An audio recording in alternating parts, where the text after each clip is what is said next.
Now, she is Sacramento's most notorious serial killer, and tonight we've uncovered her deepest, darkest secrets. Tonight, Dorothea Puente is righting her wrongs to her longtime pen pal. We travel deep into the heart of Texas to see those heartfelt letters. Tony Lopez is live with the amazing revelations that have been uncovered. Tony? It was on this date 22 years ago, November 11th, 1988. The first shovel hit the ground in this yard on F Street. The first bodies were being dug up in Dorothea Puente's yard. Tonight, we dig up new information to shed new light on Sacramento's most notorious serial killer. Her laughter is contagious, her southern charm refreshing, and her heart is as big as the state in which she lives. On the outskirts of Tyler, Texas is where you'll find her. Norma, a mother, grandma, and pen pal to a woman you know as Sacramento's most notorious serial killer.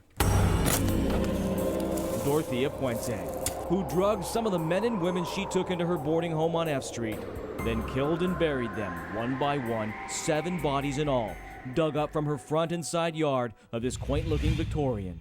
4,000 prisoners, and I picked one. She picked one all right, based on her picture. I just wanted some plain, simple little old lady to write to perk up her days. They've exchanged 2 to 3 letters a month for the last 7 years. This is a very informative one. And during that time, Norma had no idea why her nice little old lady pen pal was behind bars. And she never once, I never asked her, she never volunteered why she was in prison. So why didn't she ask? Well, here in Tyler, Texas, the phrase "mind your own business" is more than a phrase. And besides, Norma says, she was Dorothea Puente's pen pal, not her judge and jury. But that all changed last month with a letter written by Dorothea. This is the one she wrote from her deathbed. It was a letter that brought Norma to tears. Norma, I'm in our treatment center. I'm dying of colon and liver cancer. I want to thank you for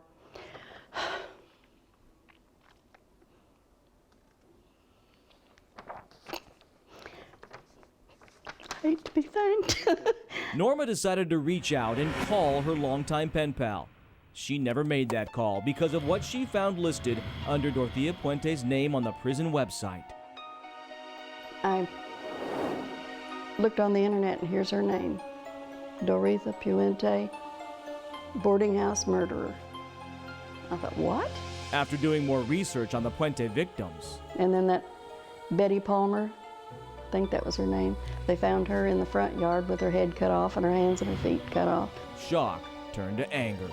To think that anybody could possibly do that. So when I found out what she had done, then I wrote her another letter, and I tried to be as gentle as I could.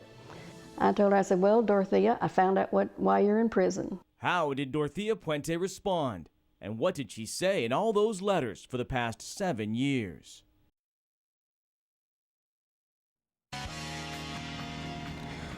Dorothea Puente's secret was out. Her friend and pen pal had just discovered she was a serial killer. Her little old lady prison pen pal who buried her victims in this yard wasn't shy about telling things about her past. But did she tell Norma everything? It says, Dear Norma, it's been a long time since we have been into contact, but you owed me a letter. Those are the words of Sacramento's most notorious serial killer, read by her longtime pen pal, a woman from Tyler, Texas, who had no idea until last month her friend she calls Dottie is actually Dorothea Puente, a now 81-year-old prisoner serving a life sentence for murder. Puente ran a boarding house on F Street in Sacramento, took in men and women, drugged them, and buried them in her yard. And I said it was quite a shock. Shocked by the discovery, Norma wrote Puente a not-so-friendly letter. I told her, I said, well, Dorothea, I found out why you're in prison. As she waits for a response, Norma looked back with us on what Dorothea Puente shared with her all these years. You find the one where she tells about her family. Puente writes about being molested at the age of 7, being put in an orphanage, how she lived on the streets when she was 13. When I was 15, I ran away from my brother and sister's home and got married. Terrible mistake. In another letter, Puente writes, I'm okay, just getting older and more decrepit, and each day is harder. No one in their right mind would be willing to put themselves in this place. In this correspondence dated December 25, 2004, Dorothea Puente writes, It is late on Christmas Day and the room is sort of quiet. They are not having any special meal, so I'm not going. The convicted killer also talks about not being able to take a shower because of violence that broke out. "We are on lockdown right now. About 10 girls were in a fight on the main yard, so it seems like they now lock us down all the time. So there went my wash slot." In the letters, mailed with a wide variety of stamps from Superwoman to Mother Teresa, Puente tells Norma how her family and friends abandoned her after the boarding house murders. Murders she never confesses to, but comes close in what Norma calls her deathbed letter, sent just last month.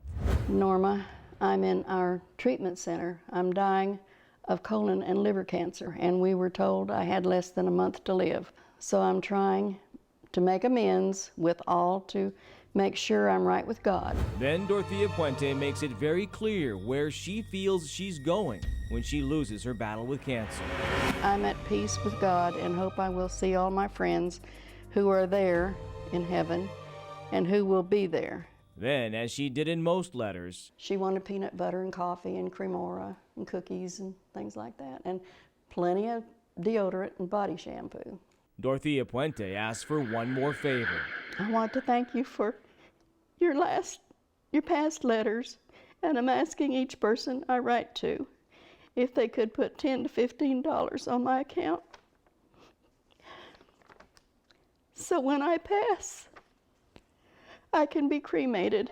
Norma never sent her the money, but did Dorothea Puente ever send her a response to her last letter? Norma's "I know what you did" letter? As of tonight, Dorothea Puente hasn't responded. Norma figures she's either too sick to write or doesn't know what to say after being found out. And their relationship, just like Dorothea's life, has reached the end of the road. Norma tells me she'd like to meet Dorothea Puente before she dies. After all, the two shared a lot in the past 7 years, but she doesn't think that'll happen, just like she doesn't think she'll ever get a response from her final letter. You know, listening to all of that, it's just hard to believe that the curiosity factor wouldn't have come in sooner, that she wouldn't have looked on that website just to find out earlier. Did she say anything about that? That's how she contacted us. She said she doesn't watch much news, doesn't read much, so when she saw that she was dying, she wanted to contact her, and that's when she saw Boarding House Killer. Did the research, saw our story, emailed us, and the rest is history. Boy, interesting stuff, Tony. Very interesting. Okay, of course, you can see Tony's interview in its entirety on our website. Just log on to CBS13.com. Right now, you will find it on our homepage, and we will be right back.